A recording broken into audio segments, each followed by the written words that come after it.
Temperaturen liggen nu wat hoger als gisteren. Maar verder zien we toch wel een protte bewolking en wie het uit een trog wie het waar en nog altijd in die vrij stevige wind. Maar de komende tijd wordt het al hier oors. We gaan richting een wat meer naaisimmerwaar type. Net direct denken dat het oerald zinnenwijs zal, maar de warmte komt er wel in. Nou, joen en vannacht.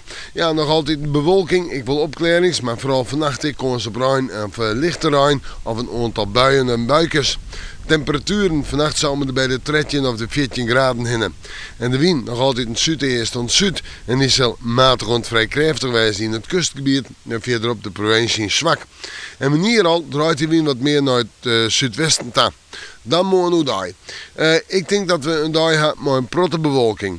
Uit een trog wie het waar is, een paar buien. Ja, de bewolking gaat de oerhoorn. In het waardgebied kunnen de zinnen nog wel eens even te vast komen. En de temperaturen, ik denk dat we uitkomen om bij de zonnetje of de 18 graden hinnen.